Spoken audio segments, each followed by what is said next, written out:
ꯌꯥꯏꯁꯤꯀꯣꯟ ꯀꯧꯕ ꯂꯝꯗꯝꯒꯤ ꯂꯝꯂꯦꯟꯗ ꯑꯇꯥꯡꯕꯅꯤ ꯌꯥꯏꯊꯣꯛꯏ ꯁꯅꯥ ꯐꯪꯉꯦ ꯍꯥꯏꯗꯨꯅ ꯁꯣꯟꯅꯔꯤ ꯁꯛꯅꯔꯤ ꯂꯝꯗꯝ ꯑꯁꯤꯗ ꯂꯩꯕ ꯅꯨꯄꯥ ꯈꯨꯗꯤꯡ ꯁꯅꯥ ꯁꯥꯕ ꯑꯃꯗꯤ ꯂꯧ ꯎꯕꯅ ꯑꯣꯏꯔꯝꯃꯤ꯫ ꯁꯦꯟ ꯄꯥꯏꯕ ꯆꯥꯎꯔꯦꯟꯗꯨ ꯃꯍꯥꯛꯀꯤ ꯅꯨꯄꯤꯒꯤ ꯃꯅꯥꯛꯇ ꯂꯥꯛꯇꯨꯅ ꯑꯁꯨꯝꯅ ꯍꯥꯏꯔꯝꯃꯤ꯫ ꯍꯥꯏ ꯅꯨꯄꯤ ꯇꯥꯕ꯭ꯔꯥ? ꯅꯪꯒꯤ ꯁꯅꯥ ꯁꯥꯕꯤꯌꯨ ꯍꯥꯏꯕꯗꯨ ꯀꯌꯥꯃꯨꯛ ꯇꯥꯕ ꯁꯥꯎ ꯍꯥꯏꯔꯤꯕꯅꯣ? ꯑꯩꯅ ꯁꯥꯔꯛꯎ ꯍꯥꯏꯕ꯭ꯔꯥ ꯅꯠꯇ꯭ꯔꯒꯅ ꯅꯁꯥꯅ ꯆꯠꯇꯨꯅ ꯁꯥꯔꯨꯒꯦ ꯍꯥꯏꯕ꯭ꯔꯥ? ꯁꯅꯥꯔꯩ ꯃꯄꯨꯔꯣꯏꯕꯅ ꯁꯅꯥ ꯁꯥꯕꯤꯒꯦ ꯍꯥꯏꯔꯛꯄ ꯑꯁꯤꯗ ꯍꯔꯥꯎꯅ ꯃꯄꯨꯔꯣꯏꯕꯒꯤ ꯃꯅꯥꯛꯇ ꯂꯥꯛꯇꯨꯅ ꯇꯞꯅ ꯑꯋꯣꯏꯕꯒꯤꯔꯣ ꯅꯨꯄꯥ ꯅꯪꯅ ꯍꯥꯏꯔꯤꯕꯗꯨꯕꯣ?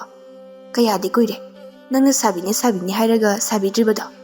ꯅꯨꯄꯥ ꯅꯪꯅ ꯁꯥꯔꯛꯄꯗꯣ ꯐꯖꯕ ꯈꯔ ꯋꯥꯠꯀꯅꯤ, ꯑꯗꯨꯅ ꯅꯅꯥꯏ ꯅꯨꯄꯤ ꯑꯩꯉꯣꯟꯗ ꯁꯦꯟꯗ ꯑꯣꯏꯅ ꯁꯤꯟꯅꯕꯤꯔꯣ꯫ ꯑꯩ ꯁꯅꯥ ꯁꯥꯐꯝꯗ ꯆꯠꯇꯨꯅ ꯑꯩꯅ ꯄꯥꯝꯖꯕ ꯃꯑꯣꯡꯗ ꯈꯟꯗꯨꯅ ꯁꯥꯔꯨꯒꯦꯕ꯫ ꯍꯔꯥꯎꯔꯤꯕꯅꯤꯅꯦ ꯁꯅꯥ ꯁꯥꯕꯤꯔꯒꯦ ꯍꯥꯏꯕꯗꯨꯗ ꯅꯪꯒꯤꯁꯦ?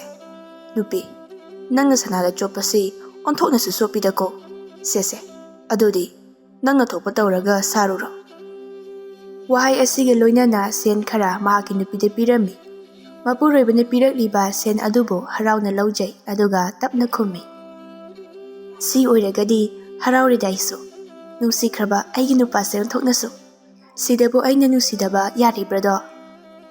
ꯃꯇꯩ ꯃꯅꯥꯎꯅ ꯑꯁꯨꯝꯅ ꯋꯥꯈꯜ ꯅꯨꯡꯉꯥꯏꯅ ꯂꯩꯔꯤꯉꯩ ꯇꯟꯖꯥ ꯑꯗꯨꯗ ꯊꯣꯡꯒꯥꯜꯂꯣꯝꯗ ꯃꯤ ꯑꯃ ꯆꯪꯂꯛꯂꯤꯕꯗꯨ ꯎꯔꯤ꯫ ꯃꯗꯨ ꯎꯕꯗ ꯀꯅꯥꯅꯣ ꯑꯥꯗ ꯆꯪꯂꯛꯏꯕꯁꯤꯅ ꯑꯌꯨꯛ ꯑꯁꯤꯗ? ꯆꯥꯎꯔꯦꯟꯅ ꯍꯥꯏꯕꯅꯤ꯫ ꯍꯥꯏꯔꯛꯂꯤꯕꯁꯤꯒꯤ ꯃꯇꯨꯡ ꯏꯟꯅ ꯁꯅꯥꯔꯩ ꯃꯍꯥꯛꯁꯨ ꯊꯣꯡꯒꯥꯜꯂꯣꯝꯗ ꯌꯦꯡꯂꯛꯏ꯫ ꯂꯥꯛꯂꯤꯕ ꯃꯤꯁꯛ ꯑꯗꯨ ꯎꯔꯕꯗ ꯁꯧꯔꯥꯡꯅꯅ ꯇꯞꯅ ꯁꯣꯜꯂꯤ꯫ ꯆꯝꯅ ꯂꯥꯛꯄꯗꯤ ꯑꯣꯏꯔꯝꯃꯣꯏ ꯃꯍꯥꯛꯅ ꯂꯥꯛꯂꯤꯕꯁꯦ, ꯁꯦꯜ ꯄꯤꯌꯨ ꯍꯥꯏꯕ ꯁꯣꯏꯗꯅ ꯍꯥꯏꯕ ꯂꯥꯛꯂꯤꯕ ꯑꯣꯏꯔꯝꯒꯅꯤ꯫ ꯑꯣꯟꯊꯣꯛꯅꯁꯨ ꯌꯦꯡꯅꯤꯡꯈꯤꯗ꯭ꯔꯦꯗ ꯃꯁꯛ ꯑꯁꯦ꯫ ꯍꯥꯏꯅ ꯁꯈꯤ ꯆꯨꯔꯤ ꯇꯥꯐꯝ ꯑꯗꯨꯗ ꯂꯦꯞꯂꯔꯦ ꯑꯗꯨꯒ ꯃꯣꯃꯣꯟ ꯇꯧꯏ꯫ ꯑꯗꯨꯒ ꯇꯞꯅ ꯃꯥꯡꯒꯣꯟꯗ ꯂꯦꯞꯇꯨꯅ ꯂꯩꯔꯤꯕ ꯑꯅꯤ ꯑꯗꯨꯗ ꯌꯦꯡꯈꯠꯂꯛꯇꯨꯅ ꯇꯞꯅ, ꯇꯥꯗꯥ, ꯏꯆꯦ, ꯅꯅꯥꯎꯅ ꯂꯥꯛꯂꯤꯕꯁꯦ ꯑꯇꯩꯒꯤ ꯅꯠꯇꯦ, ꯁꯦꯜ ꯂꯩꯔꯕꯗꯤ ꯈꯖꯤꯛꯇ ꯄꯤꯕꯤꯌꯨꯕ꯫ ꯍꯧꯖꯤꯛ ꯑꯌꯨꯛꯀꯤ ꯆꯦꯡ ꯂꯩꯍꯧꯗ꯭ꯔꯦ, ꯍꯣꯔꯦꯟ ꯈꯨꯂꯪꯒꯤ ꯁꯦꯟ ꯐꯪꯕꯒ ꯑꯃꯨꯛ ꯁꯤꯡꯖꯔꯛꯀꯦꯕ꯫ ꯅꯨꯡꯁꯤꯅ ꯍꯥꯏꯔꯛꯂꯤꯕ ꯋꯥꯍꯩ ꯑꯗꯨ ꯇꯥꯔꯨꯗ꯭ꯔꯦ꯫ ꯃꯁꯤꯒꯤ ꯑꯣꯟꯅ ꯇꯩꯅꯕꯗ ꯀꯔꯤ ꯑꯣꯏꯅ ꯇꯥꯔꯕꯅꯣ ꯈꯪꯗꯦ꯫ ꯁꯅꯥꯔꯩꯗꯨ ꯊꯧꯒꯜꯂꯣꯟ ꯀꯥꯏꯅ ꯈꯨꯝꯃꯤ꯫ ꯂꯩꯇꯦ, ꯀꯔꯥꯏꯗꯒꯤ ꯁꯦꯜꯅꯣ? ꯑꯌꯨꯛ ꯑꯁꯤꯗ ꯀꯅꯥꯅ ꯁꯦꯟ ꯄꯨꯕ ꯆꯠꯅꯩ ꯍꯥ?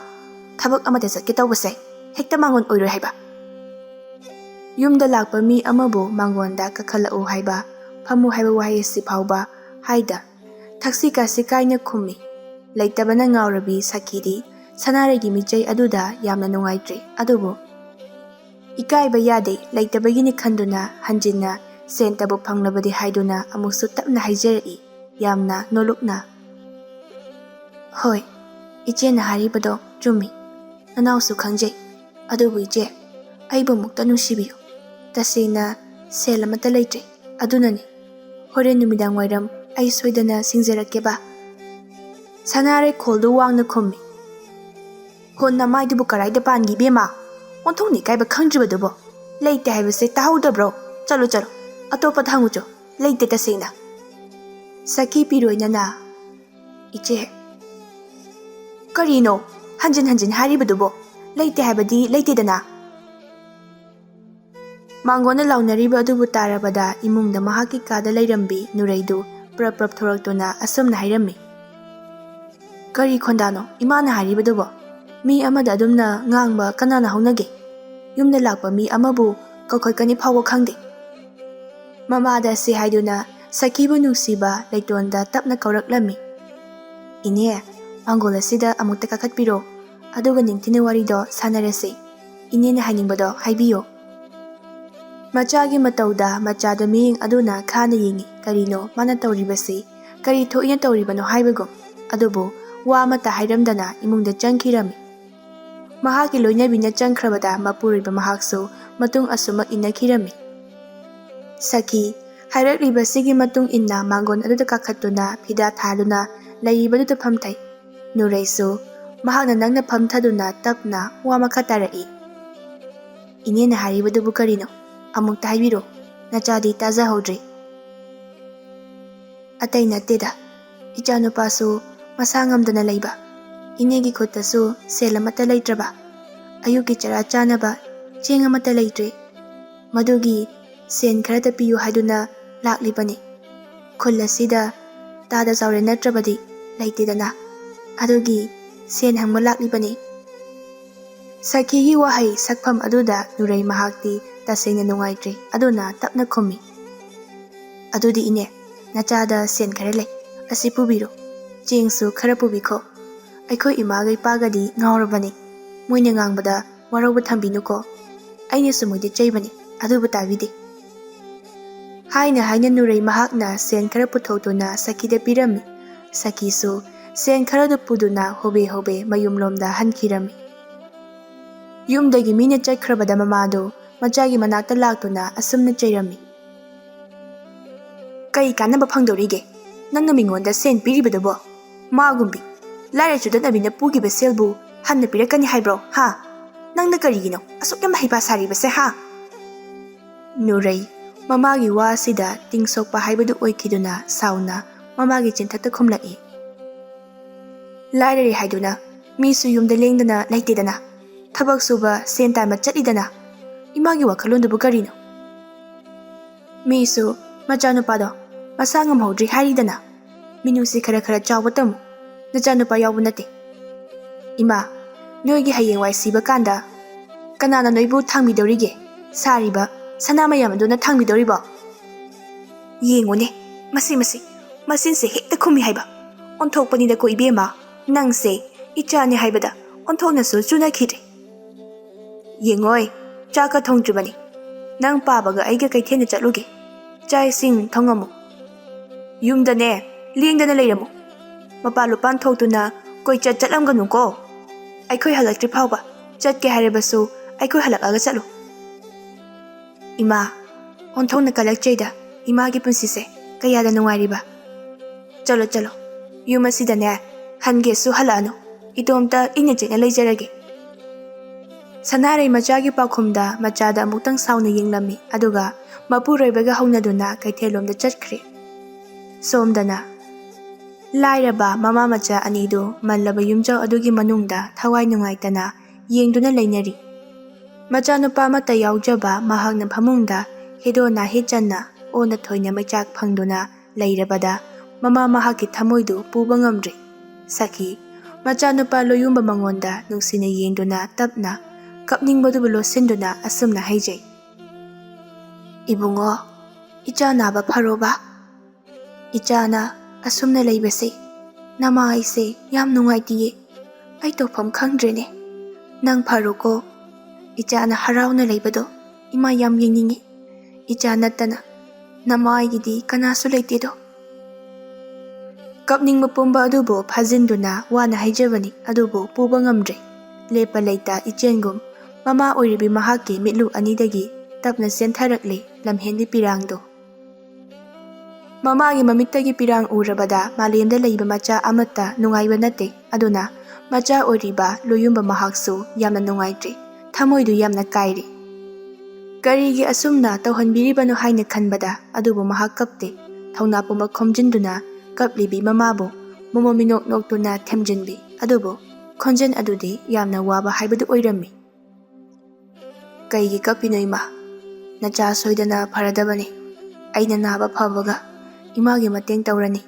ꯏꯃꯥ ꯅꯪ ꯊꯧꯅꯥ ꯍꯟꯊꯒꯅꯨ ꯅꯆꯥ ꯑꯩꯁꯨ ꯏꯃꯥꯒꯤ ꯑꯁꯥꯗꯅꯤ ꯍꯤꯡꯖꯔꯤꯕ ꯑꯩꯅ ꯏꯃꯥꯕꯨ ꯁꯣꯏꯗꯅ ꯅꯨꯡꯉꯥꯏꯅ ꯊꯝꯒꯅꯤ ꯁꯈꯤ ꯇꯥꯔꯛꯂꯤꯕ ꯃꯄꯤ ꯑꯗꯨ ꯇꯩꯊꯣꯛꯆꯗꯨꯅ ꯇꯞꯅ ꯃꯈꯥ ꯇꯥꯖꯔꯛꯏ ꯐꯔꯦꯁꯦ ꯑꯗꯨꯗꯤ ꯅꯪ ꯉꯥꯏꯍꯥꯛ ꯇꯨꯃꯤꯟꯅ ꯍꯤꯞꯇꯨꯅ ꯂꯩꯔꯝꯃꯨꯀꯣ ꯏꯃꯥ ꯆꯥꯛ ꯊꯣꯡꯅꯕ ꯇꯧꯒꯦ ꯆꯥꯅꯤꯡꯗ꯭ꯔꯕꯁꯨ ꯈꯔ ꯆꯥꯅꯕ ꯇꯧꯁꯤ ꯆꯥꯛ ꯆꯥꯗ꯭ꯔꯕꯗꯤ ꯅꯁꯥꯗꯣ ꯐꯒꯠꯂꯨ ꯍꯥꯏꯕ ꯌꯥꯔꯛꯂꯔꯣꯏ ꯆꯦꯡꯗꯤ ꯂꯩꯔꯤꯕ꯭ꯔꯥ ꯏꯃꯥ ꯂꯩꯔꯝꯕ ꯐꯧ ꯃꯈꯩꯁꯨ ꯑꯩ ꯂꯥꯌꯦꯡꯕꯗ ꯂꯣꯏꯅ ꯇꯩꯊꯣꯛꯈ꯭ꯔꯦ ꯊꯕꯛ ꯁꯨꯕꯁꯨ ꯏꯃꯥ ꯃꯇꯣꯝꯇ ꯆꯠꯂꯕꯅꯤꯅ ꯋꯥꯕꯅꯁꯨ ꯂꯣꯏꯔꯝꯂꯅꯤ ꯑꯩꯒꯤꯕꯨ ꯍꯣꯠꯅꯒꯗ꯭ꯔꯥ ꯌꯨꯝꯒꯤꯕꯨ ꯍꯣꯠꯅꯒꯗ꯭ꯔꯥ ꯃꯁꯤꯗꯤ ꯃꯗꯨꯗ ꯀꯔꯤꯒꯤ ꯅꯪꯅ ꯈꯟꯖꯤꯟꯗꯨꯅ ꯍꯦꯟꯅ ꯃꯊꯥ ꯁꯥꯔꯤꯕꯅꯣ ꯏꯃꯥ ꯍꯤꯡꯉꯤꯕꯁꯦ ꯏꯆꯥꯒꯤꯅꯤ ꯅꯃꯥ ꯑꯩꯍꯥꯛꯅ ꯂꯣꯏꯅ ꯉꯝꯅꯕ ꯇꯧꯒꯅꯤ ꯏꯆꯥꯅ ꯋꯥꯒꯅꯨ ꯑꯗꯨꯗꯤ ꯏꯃꯥ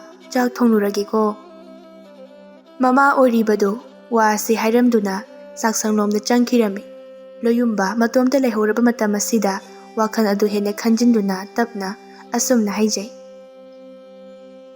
Aise kayam kuina asiba amagum laikidoino.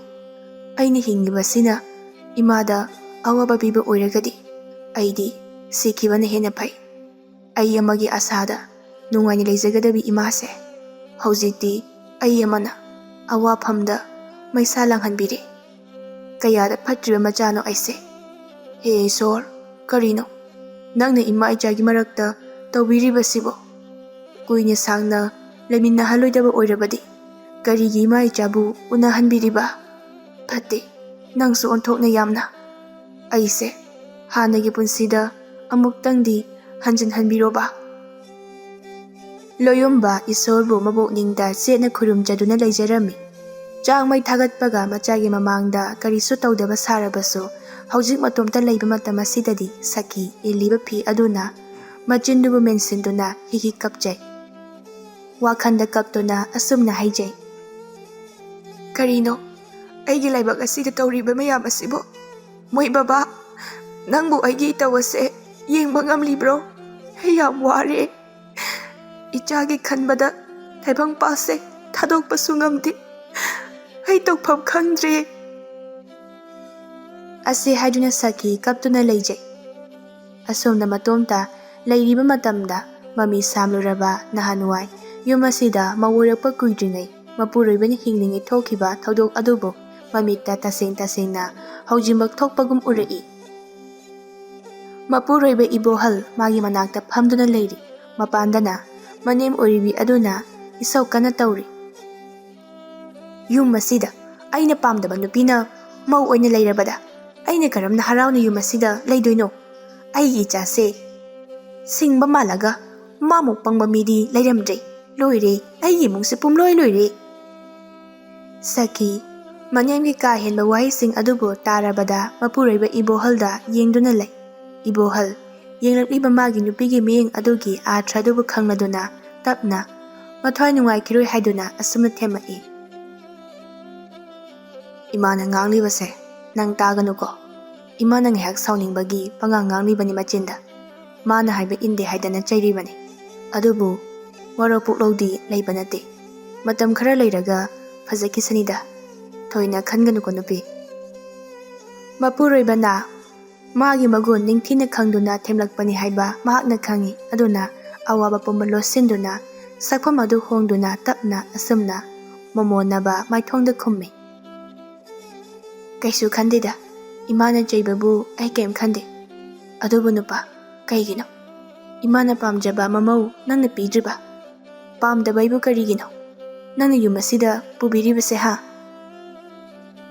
Warauba male wahaido nangse aige punsigi leiminagadauba yumbaminagadauba adugi nangbu aina yumasida puriba imana pamba nupi adudi aina pamde apam nungsi phaudraba mi aduga kamdongda punsi simagi leiminagadoino nangso amukta khalo.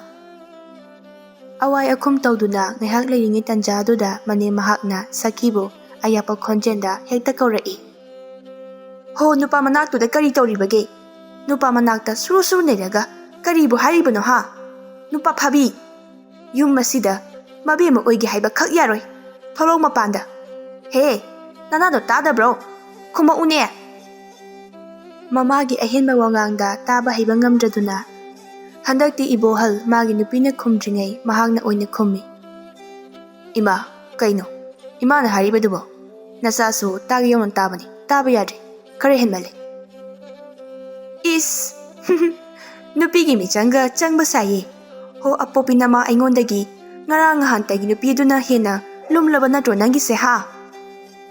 Imungda kada leishenduna michang changnaraga leidogi saru tasengba ama hainase mapan sida thora une.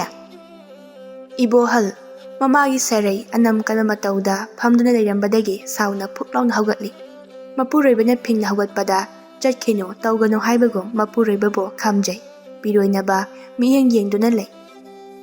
Loinabigi miyengda sauge tawbasu hekta ngamjade aduna tapna launangso mapanda aigi punna thokse aduga imaga wari sana thokse Mana suma tawbase ai nungaite. Imana lansu landaba nangonda thina chaibase ai taba ngamde. Wai ase haina magi loinabigi makhut adubo paiduna mapanda punna mamagi manakta thoraklami. Macha amadi mamongna thorakpadu ubada manim uribidu amuksu sauragnana makha tarai. Natai naudi imung aduda kadoriba ha yum masigi kari watli kari leite kamdausigge haibadi khangdine ha noina pamise kaino thabak suba chapum topa chalure halakpaga ngai pothabadi yaidana ima masibu kayamuk yamna kairabage ima na ngangni badubo onthokpanida ima na hakse asuk yamna phalamloi haibadi nongmata khaludabani ai hakna ho hojikti aise phatre haiba khanglaba natro ha nama aise nangi nupigi damak phatre haiba ngamlaba phattabi aidi asumang phattabagi thabak tawba tabani hayu ibungo yum masida nang nupi sege lege haibra natragana ima layu haibra taseng mamam hainase natrabadi yararoi aidi masigi nupi sege leiminaba ngamoi tinglau ba haibadu oikre ibohal mamagi wafam asida maram chaba ningai oithokpa yaba ama oiramlabadi phadauba madusu nattaba taba yadaba wafamda anam talakpa oibana mahaksu nupani aduna asawbaduna hekta khumlai mamani haiba kauthok thaugalon kaina Farema adu yawna haiba oirabanina yumasida lengdana ima lehoro aigi nupi puduna aidi sakharge kai kandabada oida padaba wathai tawrino ha yumasida asu yam leheningdrabadi chatlage lehoro nungaina mamada asi haiduna amo magi nupi de onsinduna asawba khonda makha tarai chalo nupi phiyomujo hojima yumase thadotuna chatawni ima oirabasu thaugalon kari fattaba wakhan yaudaba mida thaksi kasi ukkadaba nate mapuroibana haribadu tai adubo tumin leptuna kina lei mane mamadi mapuroiba anigi marakta karino tawdoisi haiba khangdri magi dupina tumina leibadu uraga amuka sauna makha tarai nang aduda kana ngaribage ha aini haribase taro yam thona phiyomo yumase fattaba mi yam leide kanade halase ibani karadana mafam chaba mada yengduna leirasi mapuroibana anirak hairaklaba sida tumina laithopa ngamdaduna saki mogi kada sangkhirami machagi matawda henna pendraba mamadi machada yengduna singnaba amagum tapna makhon adu khara rutharap makha tai o nang makna aine he pokjaba ichana mama aibu lamlanbi amagum singnaraba phai ngamnaba hotnaw angang oiringaidagi nang boini yokjabagi mahira aina phangliba imagi bungo nang yumasida laktabo oyuko namaina sap tawrabani khanghaudana atiyada akhak arau tawrakpagum thokle mamagi wahai asi macha oiriba mahaki maphamda mamada wa amata haiba ngamdri nupa oirabasu mamabu nungsidaba kana leigibagi aduna biroinaba miyeng yengduna warauna leirami machagi nungaitaba mawongda phana nungsidana thina chairabasu macha kaubanina tunglomda onthoktuna leirami mikki pisu chentharaklabani ibohal tanikpa khonjelda haijai asumna ima ngasi imadagi nachaina tariba khonjel wahayado nachaina nongmata imadagi tagani haina khalude adubu tamba ngamdaba miyoibagi punsini hainabada chumle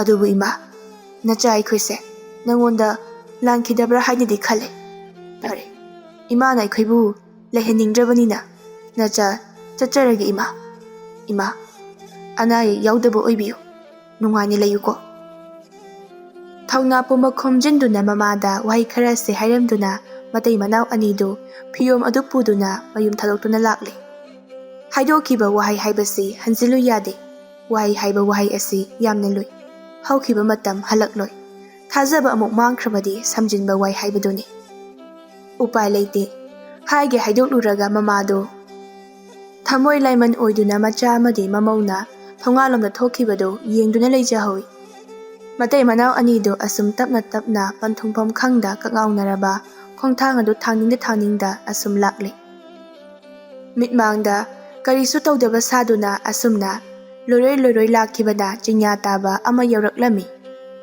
Saki Mapuraiba ibohal tanaba mawongda tapna. Karaidano? Ibanina hawjik chatkadawriba. Kanagidano? Ibanina laigadawriba. Ay ware. Ngasaydagi leptabi lakpana. Khong ase chokthare. Holiba sor asisu yam ware. Chalamba do khanglep lepi aduga tapna magi loinabida onsinduna asumna haijay. Saki aisu khangdi. Karaidano? Aikhonya chatkadawriba. Nang ware haiba natro. Ngayak pathakisi. Asida horiba uzaw asigi marumda phamduna ngayak pathasi. Aduga ibani kari tawsige haibado tanarasi. Hoi hainaduna matay manaw oriba anidu uzaw amagi makhongda sangsinduna tapna phamthai aduga awaba adubo ngayak pathajay. Ngayak aduda asawbana mamang thaduna karisu khankide adubo haujik asawba aduna phakhra matam asidadi pukning wakhan pumba loina sontharami tawpham khangdre khanpham khangdre. Kokta khut haptuna tumina leire phatte onthokna asawba haibase. Adubo asawbana oihaile miyoibabo sadagi heta tamthiba adubo wakhan mahakna phathagadabani tasengna hairabada. Khanghaudana nong susurakle tapna tapna matay manaw anido amana amada yengna hoi mai kariso haide leineri. Ngayak asumna leirabada tuminna leibana waroi simpura kadaba nate khanduna nupi oribi mahakna mapuroibagi mamukningbo themjinjay. Saki tapna nungsiba khonda. Imaga ngayak saunaduna jidan pangdanarabasu masina tungkoiba yaroye. Nupa nang atomtani asawbado phabirabadi yumda halasira. Imasu karisu nungairamui law yumda halase aduga ay yumda hankrage. Kaigi yumda nangna handoino yaroi. Nang yumda hanba yaroi. Ibanigi laibam ama thiduna nungaini laithokse. Magi laibam thokpa laisano. Ahal oiraba mana karigi lemthokna aikhoigi asoi soja takpiduna leitri. Karigi ningai tawri. Luhongbabu phagidawna. Ai yumda hanba ngamloi. Hayeng mana matomta laibam khangdre. Laiba ngamdre haiduna aikhoibu thirapa matamda yumda hanse. Natrabade yumda haloi. Mapuroibagi magun ningthina khangbi oirubana ka hena wa haijabasu ngamdre. Magi maramgini ko khalubada mathamoidu yamna ware adubo ahenba wade haide tumina lei. Asumna ngaihak leirabagi matungda phamduna leibana kanaroi. Numit tabana hankiba tare. Karaidano ma mafam chaba mata thise hagolo. Hoi haiduna matay manaw anidu leiba yaba yum ama saidangduna leinaba thirami. Asumna yengduna chatpada chingya aduda ahal oirabi hanubi ama san senduna chatuna leirami. Leiriba mafam adu karaidano haiba khangdre karino haiba khangdrabani. Mayumdagi phanayam lapna lakpa oibana ahan adugi manak sangsinduna asumna hangi ibohal mahakna. Abok nasu karinomta hangi swai mafam sida leiba yaba yumga leibro. Nasu hoi matam khara leige tawbani. Abokna khanglabadi amukta takpiyuba. Hanubi aduna makhondu nikna mangonda masaktu laksin mangamnaba mawongda yenglaktuna khumlai. Kana kanano nakhoibu ha mitnaga mit nungaitabane. Aidi amata khangdridana abok kawgano. Aidi iben haina kaw. Ha wabana sadau thungi tawribase. Nasu khangzahudre iben aikhoise thangnaba khulasidagini. Matam khara swaida leiba yaba yum leiragadi saidangduna leige haigena tawbani. Amukta takpiyuba. Mafam asidadi leiba yaba yum leitenihe. Isuna nakhoina leige hairagana aigida leidawngai natrabadi leiroi. Kaigino nakhoina yum thadoktuna laklibadi ha. Ibohal ahal oirabi yam hena solabi aduda mayungi thodok adugi wari adubo amata sikhadana lirammi. Asum tawduna makhoi ahum adu hanubi adugi mayumda laklammi. Lakliba yum adu Chingnung amada changlai aduga yam thajadana yum phajaba masa nanba ama oirami. Hanubi aduna imung changlakpaga mamang thong adu lonsinkhirami. Matai manang makhoi anidi thajatana leiramba yum aduda koine leiduna yengduna leirami. Hanubi aduna tapna leiriba phamung aduda phamu ngaihak pothau lamsang lakpagi waramlani. Sakhi tapna hoi iben phamgi iben di Chingnung asida yamna ina chikna nungaina leirami. Kanaga leibano nahan makhai natomta sumak leibro kanasu udena cha isingna kanana thongiba ibena sumak thongduna charibra. Yumse phajaba sida nungaina leiramdauba malibra. Yum phajabada leire haiduna nungaigadaba nate. Wakhalse yam waribani. Aidi siba ngairibani. Tungi punsidi tamhaure. Lakadauba sina tension ba haibadu oirabani. Wa yam ngangbase honthona wakreda. Wai asiga iroinana iben adu leimaida phamthakirami. Matau aduda Sakhi phamduna leirambadagi sensilaktuna al adubo haugatuna phamung thakta phamhanbi. Iben adu ngaihak potharabagi tungda yengoi nupi macha cha ising thongnaba tawro mukta nang lakpase yam nungaire iben ngaihak pothagi natai nanaw nungaina leithou kaidawni ge. Ahal asigi wada ibohal amadi Sakhi yengaduna nokminnai. Awaba ama koktaktagi thangthakibagum tawba asida momon tawjai. Sakhi saksang aduda changduna thongba yaba kari leibage haibadu yengduna cha adu thongnaba hotnari. Aduga manak nakna nupa mana ensang semdogi ngaiduna leirami. Somdana yum aduda tasengnamak machaga mamawgana yum thadoktuna chakhrabada numit tarakpa sida wakhan adu nungaitraduna magi kada wakhan khanduna ungduna leirami. Ibohalgi mama oiribido aibu karinungi hairubano aina nahan khai chaibadadi yum asida ichanupa leitabana maudo karisu tawdabani. Adubu ngasi ichanupa leibasida ichana oina sauduna chatkredo. Madugi nupido afaba nate mana soidana insinlamgadi adunani. Chak thongbaga tanbani aibu kamai tawduino karaide chakhrabano mahak asibo halaklabadi phadawni. Upai leite warabasu wana mana tawjabana mana phangjabani. Macha kai halakpa ngairage khanduna tumin leire. Somdana tasena hairabada iben adu minate Hingchabi siba naidrabi mibu chaduna kuina hinglaklabi amani. Mahakna ibohalgi phajaba adubu ubada kalaktuna charage khanduna ibengi saklon lawduna maitei manaw makhoi anibu magi yumda pusinbani. Hingchabi aduna wakhanda khalle onthokna phajareda masigi nupase charabadi onthokna haurani masana ka phariba masa phabana haujimak chabadi yaroi mana ibu soidana ngamgani. Aduna aina makhoi anibu matam khara yum asida leihanduna chaba tabani natrabadi yaroidori tindum yotlida aise. Ibohalgi wakhandana makhoibu ahal asina changjapam pibibagi afaba wakhan khanduna leiri. Tha khara mafam asida leiraga karino senthokpa yaba thabak tawraga ahal asibusu aina konbirage wana leiramlibase phanbirage natrabadi yaroi. Fataba imabu nungsina tawdawagi saru lambida thengnabi ahal asibu oina ningthina tawbirage. Mapuroibana mangduna leiba adubu ubada Sakhina karino amuk mangduna leibiribadubo thengkiba tare insang semlibado amukta pukning changna sembiro kaidawbage. Ibohal momon tawna nupi matam khara ingna chingna wakhal leitana mafam asida leirase. Imana wakhan taramlani haiba matam aduda yumda halase. Masina phadaw male. Ahal asisu ubada yamna wana sona uri. Aina sen tama chakyu matamda nangadum leiminaramo. Hoine masina amaromdadi yam pharabani ko. Ado nupa ima adubu matomta nungaibam khanglamgadrane.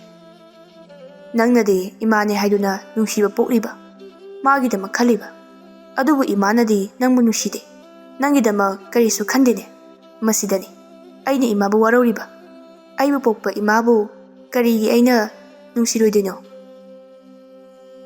ꯐꯅ ꯑꯣꯏꯗꯨꯅꯁꯨ ꯏꯃꯥꯁꯨ ꯑꯍꯜ ꯑꯣꯏꯔꯛꯂꯕꯅꯤ.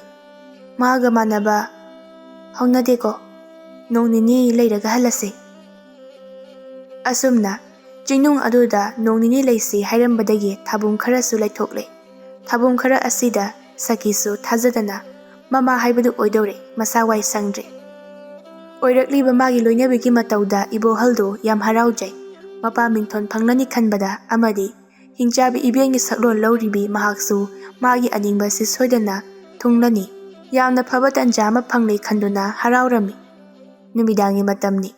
ꯆꯤꯡꯅꯨꯡꯒ ꯑꯣꯏꯔꯦ. ꯇꯤꯡ ꯀꯥꯡ, ꯀꯥꯎꯖꯦꯡ ꯍꯥꯔꯧ, ꯍꯔꯤ ꯅꯨꯡꯗꯥꯡ ꯀꯌꯥ ꯑꯃꯅ ꯈꯣꯡꯏ.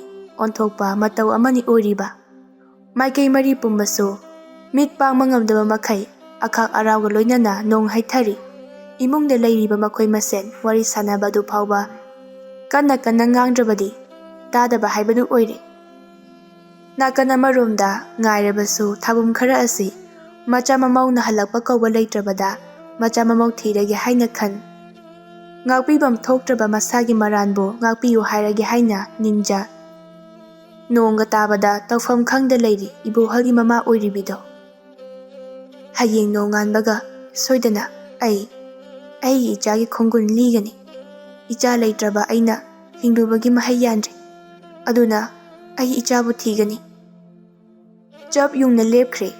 ꯅꯨꯃꯤꯠ ꯑꯁꯤꯃꯒꯤ ꯅꯨꯃꯤꯗꯥꯡꯒꯤ ꯊꯦꯡꯂꯕ ꯑꯍꯤꯡꯒꯤ ꯃꯇꯝꯗ ꯉꯁꯤꯗꯤ ꯀꯨꯏꯅ ꯂꯣꯠꯇꯨꯅ ꯊꯝꯂꯛꯄ ꯃꯥꯒꯤ ꯑꯁꯦꯡꯕ ꯃꯥꯏꯊꯣꯡ ꯑꯗꯨꯕꯨ ꯐꯣꯡꯗꯣꯛꯂꯦ. ꯇꯨꯝꯅꯔꯦ ꯍꯥꯏꯕ ꯈꯪꯂꯗꯨꯅ ꯍꯅꯨꯕꯤ ꯍꯤꯡꯆꯥꯕꯤ ꯑꯗꯨꯅ ꯏꯕꯣꯍꯜꯕꯨ ꯆꯥꯔꯒꯦ ꯍꯥꯏꯅ ꯃꯥꯒꯤ ꯀꯥꯗꯒꯤ ꯊꯣꯔꯛꯂꯦ. ꯍꯤꯡꯆꯥꯕꯤ ꯑꯣꯏꯕꯅ ꯑꯗꯨꯛꯀꯤ ꯃꯇꯤꯛ ꯃꯣꯏꯊꯦꯝ ꯇꯧꯕꯁꯨ ꯍꯩꯔꯦ. ꯅꯥꯍꯦ ꯁꯟꯗꯨꯅ ꯏꯕꯣꯍꯜꯕꯨ ꯍꯧꯗꯣꯛꯂꯤ. ꯇꯥꯕ꯭ꯔꯅꯦꯍꯦ ꯅꯪꯕꯨ ꯏꯕꯣꯍꯜ? ꯏꯕꯦꯜꯁꯤ ꯀꯩꯅꯣꯝꯃ ꯇꯧꯔꯦ. ꯑꯩꯒꯤ ꯅꯥꯛꯇ ꯑꯃꯨꯛꯇ ꯂꯥꯛꯎꯅꯦ.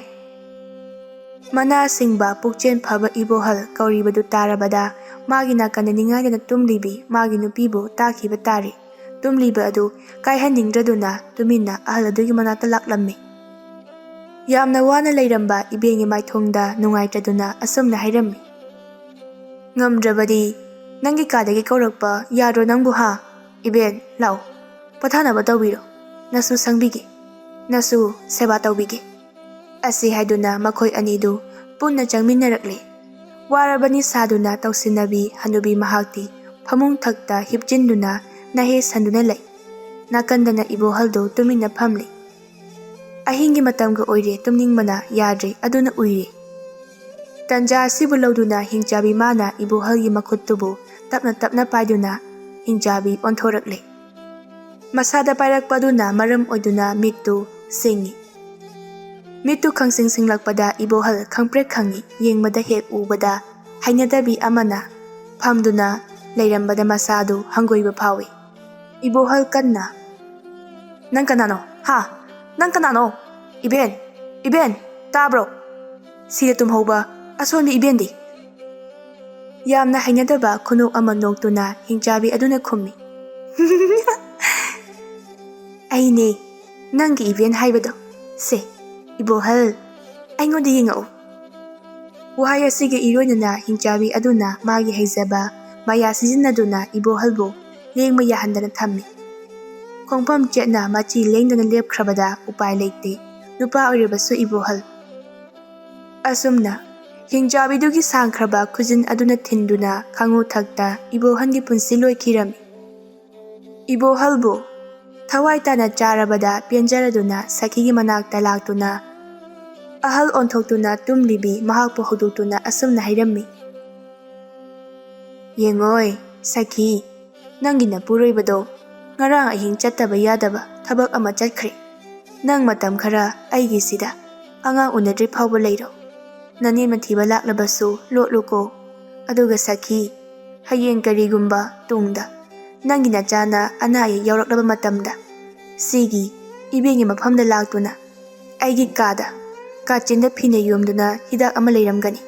ꯃꯗꯨ ꯂꯧꯗꯨꯅ ꯄꯤꯊꯛꯎꯀꯣ. ꯍꯧꯈ꯭ꯔꯕ ꯅꯤꯡꯁꯤꯡꯕꯗ ꯍꯩꯅꯗ꯭ꯔꯕ ꯑꯀꯤꯕ ꯐꯪꯈ꯭ꯔꯕ ꯋꯥꯔꯤ ꯑꯗꯨꯕꯨ ꯃꯤꯀꯨꯞ ꯑꯁꯤꯗ ꯅꯤꯡꯁꯤꯡꯂꯨꯔꯦ ꯁꯈꯤ. ꯃꯆꯥꯒꯤ ꯈꯟꯕꯗ ꯋꯥꯔꯤꯕꯅꯤ. ꯑꯗꯨꯅ ꯑꯁꯨꯝꯅ ꯑꯃꯨꯛ ꯍꯥꯏꯖꯩ. ꯏꯆꯦꯜ ꯑꯁꯤꯅ ꯃꯐꯝ ꯑꯗꯨꯗ ꯑꯃꯨꯛ ꯍꯟꯅ ꯆꯠꯂꯣꯏ ꯍꯥꯏꯈ꯭ꯔꯕꯁꯨ ꯑꯩꯒꯤ ꯏꯆꯥꯒꯤ ꯄꯨꯟꯁꯤ ꯀꯟꯗꯕ ꯌꯥꯗꯦ꯫ ꯑꯩ ꯍꯧꯖꯤꯛꯃꯛ ꯆꯤꯡꯅꯨꯡꯒꯤ ꯏꯕꯦꯟ ꯍꯤꯡꯆꯥꯕꯤ ꯃꯥꯅ ꯂꯩꯔꯝꯕ ꯃꯐꯝꯗ ꯆꯠꯂꯒꯦ꯫ ꯑꯁꯨꯝ ꯇꯧꯗꯨꯅ ꯃꯃꯥ ꯑꯣꯏꯔꯤꯕꯤ ꯃꯍꯥꯛꯅ ꯍꯤꯗꯥꯛ ꯑꯗꯨꯕꯨ ꯂꯧꯔꯨꯔꯦ ꯑꯗꯨꯒ ꯃꯆꯥꯗ ꯄꯤꯊꯛꯂꯦ꯫ ꯃꯤꯀꯨꯞ ꯑꯁꯤꯗꯒꯤ ꯅꯥꯗꯨꯅ ꯂꯩꯔꯝꯕ ꯂꯣꯌꯨꯝꯕ ꯅꯥꯕꯗꯨ ꯐꯔꯝꯃꯤ꯫ ꯃꯃꯥꯒꯤ ꯃꯇꯦꯡ ꯇꯧꯕꯤꯗꯨꯅ ꯃꯃꯥ ꯃꯆꯥ ꯃꯈꯣꯏ ꯑꯅꯤꯗꯨ ꯅꯨꯡꯉꯥꯏꯅ ꯂꯩꯔꯝꯃꯤ꯫ ꯑꯁꯨꯝ ꯇꯧꯗꯨꯅ ꯃꯃꯥ ꯑꯣꯏꯔꯤꯕꯤ ꯃꯍꯥꯛꯅ ꯍꯤꯗꯥꯛ ꯑꯗꯨꯕꯨ ꯂꯧꯔꯨꯔꯦ ꯑꯗꯨꯒ ꯃꯆꯥꯗ ꯄꯤꯊꯛꯂꯦ꯫ ꯃꯤꯀꯨꯞ ꯑꯁꯤꯗꯒꯤ ꯅꯥꯗꯨꯅ ꯂꯩꯔꯝꯕ ꯂꯣꯌꯨꯝꯕ ꯅꯥꯕꯗꯨ ꯐꯔꯝꯃꯤ꯫ ꯃꯃꯥꯒꯤ ꯃꯇꯦꯡ ꯇꯧꯕꯤꯗꯨꯅ ꯃꯃꯥ ꯃꯆꯥ ꯃꯈꯣꯏ ꯑꯅꯤꯗꯨ ꯅꯨꯡꯉꯥꯏꯅ ꯂꯩꯔꯝꯃꯤ꯫ ꯃꯇꯝꯒꯤ ꯈꯣꯡꯂꯩ ꯃꯇꯨꯡ ꯏꯟꯅ ꯂꯥꯏꯕꯛꯇ ꯊꯩꯅꯧ ꯇꯝꯂꯝꯗꯨꯅ ꯅꯨꯔꯩꯒ ꯊꯦꯡꯅꯗꯨꯅ ꯄꯨꯟꯁꯤ ꯂꯩꯄꯨꯟ ꯁꯦꯝꯗꯨꯅ ꯍꯔꯥꯎꯅ ꯅꯨꯡꯉꯥꯏꯅ ꯄꯥꯟꯈꯤꯔꯝꯃꯤ꯫